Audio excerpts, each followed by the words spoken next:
Some families use the holidays to punish each other. Someone comes home for Thanksgiving, steps into a house so cold it feels abandoned, and finds a note on the counter.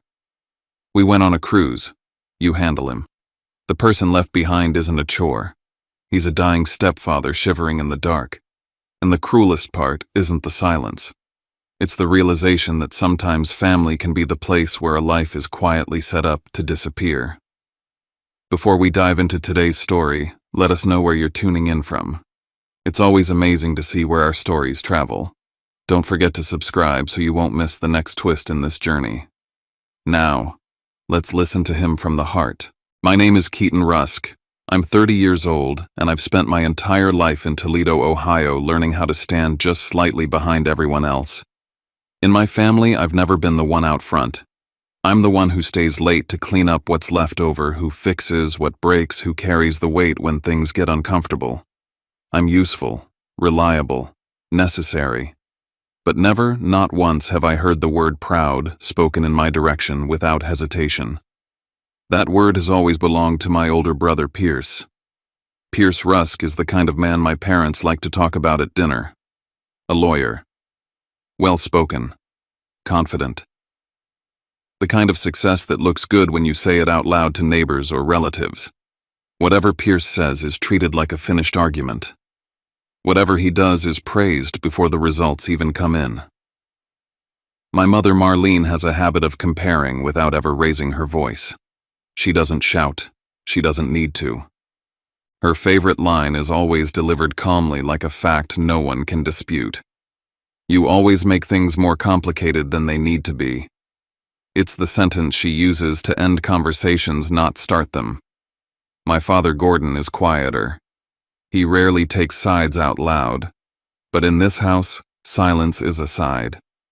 And his silence has always leaned toward Pierce. Our family grocery store sits right at the center of everything. It's not just how we make money. It's how my parents measure loyalty. Whoever keeps the store running is in their eyes keeping the family alive. And that person has always been me. I handle inventory, track what sells and what bleeds money, update price tags when suppliers raise costs, and deal with customers who think yelling louder means they're right. I'm the one who calls vendors to ask for extensions when bills stack up. I'm the one who stands behind the register when someone doesn't show. When the store is short a body or a solution, my name gets called. Pierce, on the other hand, shows up like a guest of honor. He drops in, offers an opinion or two, straightens his jacket, and leaves. My parents watch him the way people watch someone who doesn't belong to the mess. To them, that distance looks like authority. Outside the store, I had been building something of my own. Freelance marketing, branding, local campaigns for small businesses that couldn't afford agencies but still needed to survive. I wrote copy, designed promotions, ran social media pages, tracked engagement. I was good at it. Good enough that a few months before everything fell apart, I landed a contract that felt like a door finally opening. $40,000. A regional supermarket chain wanted me to overhaul their local advertising. Tight timeline, high expectations, but if I pulled it off, I'd have a serious portfolio piece. Enough money to stop scraping by. Enough momentum to leave Toledo and start fresh somewhere that didn't already know my place.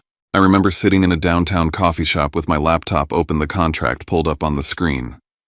I could already picture what my life might look like when I wasn't orbiting the store anymore. My phone buzzed once, then again. It was my mother. Her voice cracked the moment I answered. The store was in trouble. Suppliers were threatening to cut deliveries. Bills were piling up faster than they could be paid. The bank had started calling. Then my father took the phone. He didn't apologize. He didn't explain. He just said quietly, "I can't hold it together anymore." I knew what that meant. If I said no, I would be the son who walked away when the family needed him. If I said yes, the $40,000 contract would be gone. I called the supermarket representative that afternoon and backed out. I told myself it was temporary. That family came first. That once I saved the store, things would finally change. That they would see me differently. That night, I unlocked the office behind the store, opened the ledger, and started making a plan. As I turned off the lights, I promised myself I would do this all the way. No half measures. As I walked out, I heard my mother on the phone in the front of the store. Her voice was lighter than it had been all day, reassuring, confident. "Have Pierce come by," she said. "Once he's involved, things will be fine." I stood there longer than I meant to, listening already, understanding what that meant. Even as I gave everything up, they were still waiting for him to be the hero. I threw myself into the store like it was the only thing keeping us afloat, because it was. I rebuilt our marketing from the ground up. I wrote radio scripts and sat in a cramped studio recording ads that leaned hard on honesty, real prices, real people, a family store that still cared. I designed coupons and flyers and spent evenings walking neighborhoods, sliding them into mailboxes one by one. I replaced the faded sign out front and put up standees that actually caught the eye. I posted daily in Toledo community groups and kept our Facebook page active with promotions, photos, and replies. Behind the scenes, I cut what wasn't working. I dropped loss-heavy items, renegotiated terms with suppliers, rearranged shelves to push higher-margin products, and trained staff to greet customers like neighbors, not transactions. Slowly, it worked. Foot traffic picked up. A few suppliers came back to the table. The register stopped sounding desperate and started sounding steady. Cash flow loosened just enough to breathe. I waited for someone to notice. Instead, more work landed on my plate. My mother didn't thank me. She handed me invoices and asked me to review them. She told me to call another supplier. She asked me to just take a look at a staffing issue. My father didn't say much at all. His measure of success was simple: the store wasn't closed. Then one morning, a post went up in a local community group praising the new vision of the Rusk family business. It talked about strategy, branding, direction. It credited Pierce. I stared at the screen, recognizing every idea as my own. The slogans, the promotions, the tone. I asked my mother why his name was attached to it. She barely looked up. "He's a lawyer," she said. "People trust him." The truth landed clean and sharp. I wasn't being seen. I was being reassigned. A few days later, my parents called a family meeting in the cramped office behind the store, where the safe sat bolted to the floor. My mother spoke like the decision had already been made. Starting next month, Pierce would be listed as manager. He would oversee operations. Pierce adjusted his tie and glanced around the room like it belonged to him. "You did okay, Keaton," he said, polite enough to hurt. My father avoided my eyes and nodded. I stood there realizing I'd pulled a sinking ship back from the edge just so someone else could take the wheel. I told myself it was fine, that the store was alive. That mattered. That maybe this was how they'd see my value quietly. I kept working. That's when Drew Callahan finally said what I'd been avoiding. We sat in a worn diner booth, vinyl cracked with age. He didn't soften it. "They don't love you for who you are," he said. "They keep you because you're useful." I didn't argue. I couldn't. A week later, my mother mentioned Pierce's upcoming wedding to Sienna Caraway. She said it casually, like an afterthought. The family wanted it to be impressive, something people would talk about. I heard the words and felt the familiar weight settle in. I already knew who they'd asked to carry it. It started with a list, a long, color-coded, borderline militant checklist that my mother handed me like it was a family heirloom. Venue, catering, flowers, music invitations, photography, decor. Everything. Not a request, not a favor, just a statement of fact. "You'll handle it all smoothly," she said, as she passed the list across the kitchen table like a court order. My father added almost as an afterthought, "Don't ruin your brother's day." No one asked if I had time, if I had money, if I had a choice. Because to them I didn't. That word choice doesn't exist in the Rusk household unless your name is Pierce. The list sat on my desk for 2 days. I kept telling myself I wouldn't touch it. I had other things, clients I was already behind on, bills I was ignoring, a mild stomach ulcer reminding me I hadn't eaten properly in weeks. But late one night, I opened my savings account. $10,000. That was my cushion, my escape hatch, my sanity fund. I wired half to the venue, and by morning the rest was gone, locked into deposits for caterers, DJs, florists, photographers. None of it refundable. I didn't do it for Pierce. I did it for the smallest chance that maybe, just maybe this time, my parents would look at me and see something worth being proud of. The next 2 weeks became a blur of appointments and spreadsheets. The venue was a quiet, converted barn on the outskirts of Toledo, rustic, charming, expensive. I read every clause in the cancellation policy like I was signing away my soul. I probably was. At the florist's, I negotiated packages that fit our budget, simple seasonal arrangements. But when Sienna arrived and glanced at the higher-tier display, she murmured, "Imported lilies would really elevate the whole look," and then said nothing more. Just a smile, as if the flowers would manifest on their own. The band was a local group that I managed to book for a decent price. Pierce called the next day, voice tight and annoyed. "I want something classier. This isn't prom night." When I handed the draft of the wedding invitation to my mom, she frowned at a small typo in the RSVP line. "This is careless," she said. "Not thanks for doing this. Just an indictment. I even booked a backup generator. Just in case. Because I knew one small hiccup would become my fault. That's how it always worked." One day at the venue, while finalizing layout with the coordinator, she made an offhand comment. "Your family mentioned you were covering all the expenses for this portion. That's really generous." I stopped mid-step. I never said that. I thought I was contributing, supporting. But they'd told outsiders I was paying for the entire thing. I asked my mother that night. She didn't blink. "What's the problem? We're handling it as a family. You're capable, aren't you?" Then came the upgrade requests. Emails from the photographer, DJ, even the bakery confirming changes to the package, more luxurious, more expensive. But I hadn't approved any of it. Pierce signed off, they said. I called him. "Just finish the job," he said. "Stop nickel and diming everything. You sound petty." Each time I tried to raise a concern, the narrative flipped. I was being difficult, ungrateful, dramatic. I met Drew at the diner again, the same cracked vinyl booth. He listened quietly, then folded his arms and said, "This is the store all over again. Just fancier wallpaper." Later that night, Pierce sent me another list upgrades for lighting, decor, plated dinner service instead of buffet. My mom followed with a text. "This is a big day.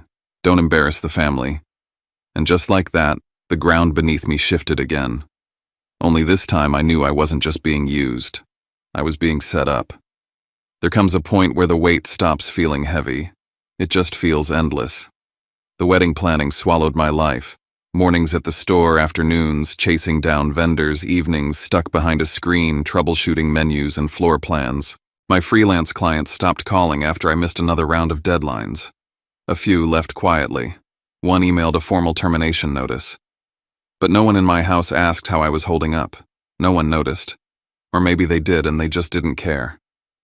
One afternoon, I walked into the office behind the store to find Pierce taping his name onto the frosted glass door. Office of Management. P. Rusk, printed in bold. He had called a strategy meeting, which was really just him giving orders. While standing in front of the whiteboard, I used to brainstorm our promotions. I handed him a list of inventory issues and a marketing concept I'd drafted. "We'll go with something else," he cut in. "I've got a vision." Then he pitched word for word the same campaign I'd designed last fall. My parents nodded along like he was a genius. My mother clapped. My father stayed silent as usual, eyes fixed on the floor. I left early that day. A vendor had called about a last-minute upgrade. Pierce had authorized premium florals and imported centerpieces. Not just costly, but non-refundable. And the bill still had my name on it. When I tried to dispute it, the venue manager was polite but firm. "You're the financial contact on file. If the family changed the package, that's something you need to sort out." I went straight to the kitchen that night, holding the new invoices like evidence in a trial. My mom was pouring tea. Pierce was checking his watch. My dad stood in the corner like a shadow.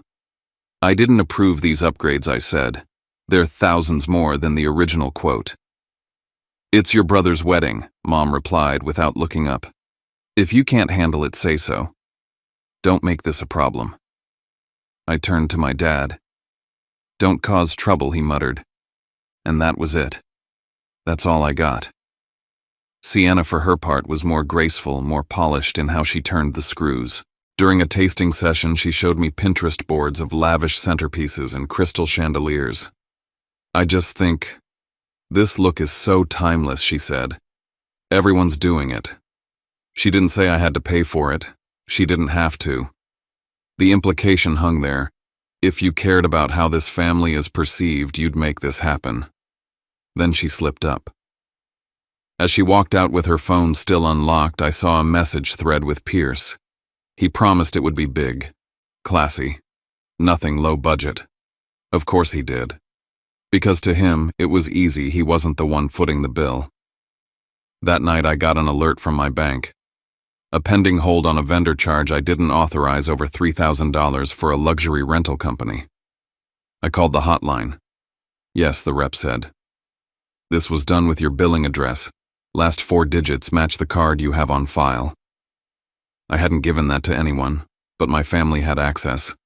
My office was in the house, my wallet was on the kitchen counter. My trust had been wide open. I called Drew. He didn't ask what happened. He just said, "You're not just the errand boy anymore. You're the legal fall guy. That's where this is headed." He told me to start saving everything, every invoice, every email, every change order. He even offered to help organize it into a file. "You need proof," he said, "before they decide you're worth throwing under the bus." The next day, I found out there was a final planning meeting scheduled for tomorrow night. At our house. Everyone would be there, Pierce, Sienna, my parents. I wasn't told about it. Just stumbled across the email by accident on the shared desktop. Something told me this wasn't a meeting. It was a verdict. I started that morning differently. For the first time, I didn't just react, I prepared. I sat down with a pen and paper, opened my banking app, and wrote everything out in columns, what I'd already paid, what they were trying to pile on, and where I drew the line. $10,000. That was it. No more. When I finished, I stared at the number. I wasn't trying to be difficult. I wasn't even trying to make a stand. I just couldn't go further without completely losing myself. So when the venue manager slid a thick folder across the table at the final walkthrough and said, "We just need your signature here to confirm the upgrades," I took a breath and pushed it back. "I didn't request any upgrades," I said. His eyebrows went up. "Your mother and brother confirmed them last week. We've already ordered materials and scheduled the setup crew. If you don't sign, it'll be considered a late cancellation. There's a 70% penalty clause." My stomach dropped. But I didn't approve those changes. I didn't sign anything. They said you'd be covering everything. It's in the notes. And right on cue, Pierce walked in like it was choreographed. He clapped the manager on the shoulder and said with a laugh that felt more like a blade, "My brother just likes making things complicated." Then Marlene added as if I weren't even in the room, "He's always been sensitive. Don't mind him." In that moment, I realized something bone deep. They were painting me into a corner. Every sarcastic comment, every passive dig, it wasn't just cruelty. It was strategy. They were building a version of me that no one would take seriously. So when things fell apart, they'd already prepped the narrative. It's just him.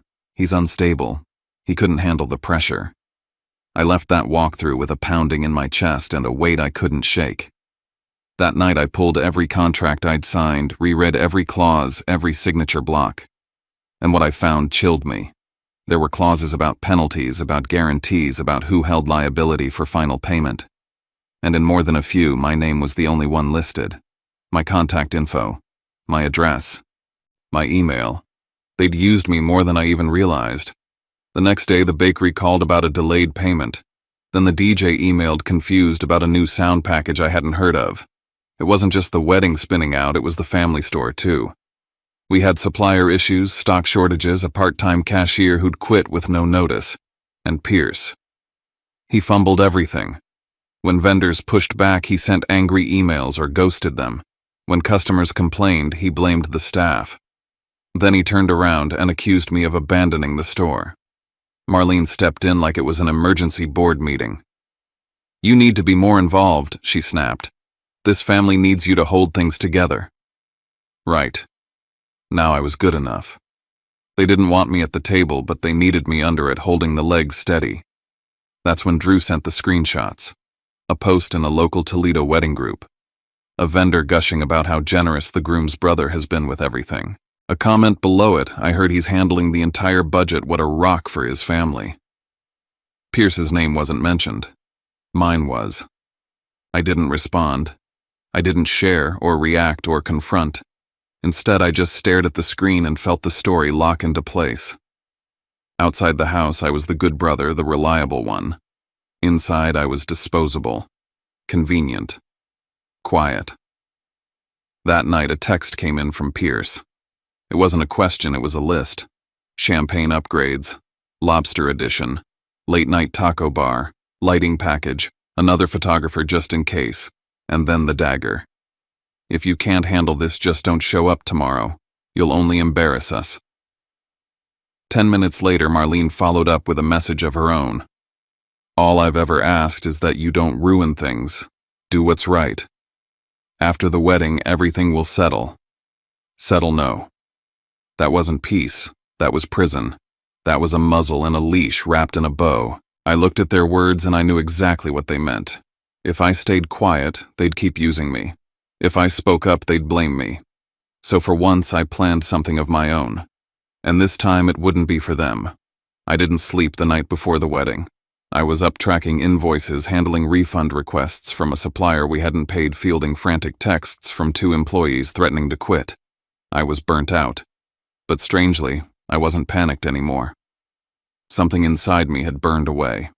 I kept asking myself, what if I disappeared right now? What would they actually do? Then the final wave hit. A vendor called to confirm last-minute additions. Seafood platter, imported wines, a second-tier photographer, an upgraded sound rig, all under my name. They weren't even hiding it now. Marlene had called directly, signed off, and sent the invoice to my email. That afternoon, I found Gordon in the kitchen, alone. He was organizing receipts like nothing was happening. Dad, I said, I need you to say something. He looked up. I've paid thousands. I've worked overtime. I've juggled everything they've thrown. But I'm not a punching bag. I need you to stand up. For once. He shifted uncomfortably. Don't make this bigger than it is. I'm not. It already is. He didn't respond. He just turned back to the receipts. That was his answer. Silence dressed in cowardice. And then came dinner. The final meal before the big day. The table was set, the food was lukewarm, and the air was a minefield. Pierce dropped the newest list like a king giving commands. We're adding one more live set at the reception, and Sienna wants the floral arch moved to the lake. Just make it happen. I didn't shout. I didn't flinch. I'm not paying another cent. Marlene's fork hit her plate. Her eyes were glass. This is your brother's wedding, she hissed. If you can't be part of it, I already was. Then be gone. She didn't raise her voice. She didn't have to. The greatest gift for your brother's wedding is you vanishing from this family forever. Gordon didn't say a word. Sienna didn't look at me. It was done. I didn't cry. I didn't argue. I didn't beg. I stood. I walked to my room, packed what mattered: IDs, laptop keys, dignity. And when the door closed behind me, I swear it felt like silence finally had a sound. I drove. No destination, no map. Just away. But even then, they weren't finished. A voicemail from Marlene. Don't you dare pull anything before the ceremony. A text from Pierce Classic. You always ruin everything. They were ready. They'd rehearsed this too. If anything went wrong tomorrow, they'd say I cracked, that I sabotaged the family. But here's what they didn't know. When I pulled over that night, when I stared at the app on my phone, I saw it all laid out. The deposits, the invoices, the receipts in my name. They'd used me to build the whole thing. So the next morning, I'd use that same power to take it all down. I would call every vendor, every service I'd paid for, and I would cancel everything I owned. They didn't want me at that wedding, fine. Then they wouldn't have a wedding at all. I woke up before dawn in a cheap roadside hotel on the edge of Toledo, the kind of place where the carpet smells faintly of cleaner and the walls are thin enough that you hear trucks pass on the highway. My body was exhausted, but my mind was clear in a way it hadn't been for months. I sat up on the bed and opened my banking app. There it was, staring back at me in clean, unforgiving numbers. Nearly every dollar of my $10,000 was locked into deposits tied to the wedding: catering, flowers, music, decor. On paper, I was still listed as the primary contact, the responsible party, the one vendors would call if something went wrong. I whispered it out loud just to hear it land. They told me to disappear, so I'll disappear from everything I built. The first call I made was to the caterer. They'd barely opened when someone picked up. I confirmed the contract number, my name, the amount I'd paid, and the cancellation terms. My voice didn't shake. "I'm canceling the order," I said. "Effective immediately. I'm requesting the remaining balance to be refunded per the agreement." There was a pause. Then the woman on the line said carefully, "We received instructions late last night to upgrade several menu items. Some prep has already started." "Who gave those instructions?" I asked. She named my mother. I didn't argue. I didn't explain my family history. I asked her to email me a written confirmation of every change request, the timestamps, and who authorized them. Then I ended the call. The florist was next. "I need to cancel all arrangements," I said. "Bridal bouquet, table centerpieces, arch, everything." She asked if there was a problem. I told her there wasn't. I just needed written confirmation of the cancellation and the refund schedule. Before we hung up, she added, "For the record, your mother called yesterday asking us to push everything to a luxury package. Imported flowers, expanded setup." I asked her to include that in the email. That was when it fully clicked. They weren't just spending my money. They were spending it loudly, confidently, using my name as cover. The band came next. Then the sound and lighting company. I asked the same questions every time. What had been approved? Who approved it? What documentation existed? In more than one case, Pierce's name came up attached to upgrade requests while my contact information stayed tied to payment. By mid-morning, a pattern had emerged so clearly it almost felt clinical. They spoke. I paid. And if anyone came looking later, they'd be looking for me. I called the venue last. I couldn't cancel the space itself. The main contract wasn't mine, but I canceled everything that was. Decor upgrades, premium linens, supplemental setup items I'd arranged to keep things running smoothly. I asked for a complete changelog, every adjustment, who requested it, when it was approved. The manager sounded strained. "There's been a lot of last-minute activity," she admitted. "Mostly from your mother and brother." "And who did they list as financial contact?" I asked. There was another pause. "You," she said. By noon, my phone wouldn't stop buzzing. My mother screaming, demanding to know what I'd done. Pierce cursing, accusing me of sabotage. My father left a voicemail so cold it felt rehearsed, calling my actions shameful. I didn't answer. I saved every message. Then Pierce sent a text that crossed from anger into threat. He said he'd make sure everyone in Toledo knew who I really was. I sat on the edge of the bed and pictured the venue filling with guests. Empty tables, no music, no flowers, no food, staff scrambling, voices rising. I wasn't there, but I didn't need to be. If they wanted me gone, then they would stand in the spotlight without the support they'd taken for granted. By mid-afternoon, the story had already been written without me. Pierce posted in a local Toledo community group spinning his version of events. According to him, I was jealous, unstable, a resentful brother who couldn't stand seeing him happy. My mother joined in, calling me difficult, saying I'd always caused problems. People I recognized, neighbors, old customers from the store, added their own comments. Some took sides, some speculated. Most just enjoyed the drama. Pierce didn't stop there. He messaged people privately, hinting that my actions had left the family in debt, that all the contracts were under my name, that I'd left them to deal with the mess. That was the real danger, not the insults. The implication. I didn't respond publicly. I didn't defend myself. I did something else instead. I downloaded everything. Every email from vendors, every invoice, every change request, every voicemail. I organized it all into folders labeled by date and sender. Then I started planning my exit. Drew came by that evening. He didn't say much at first. Then he asked one question. Do you want to win, he said, or do you want to live? I told him the truth. I wanted to live. But I wasn't willing to carry their debts or their lies with me. Then leave clean, he said. Paper trails. No public fights. Let them talk. While I packed, a message came in from a supplier tied to the grocery store asking about a late payment. That was when I realized something else. Pierce had taken over management on paper. But when trouble hit, they still expected me to fix it. That was the line. I contacted a local agency that had once asked about buying my freelance client list. Within a day, the deal was done. I sold my active contracts and contacts for $25,000, enough to breathe, enough to go. I also pulled the $5,000 I'd invested in the family store using the paperwork I'd kept tucked away.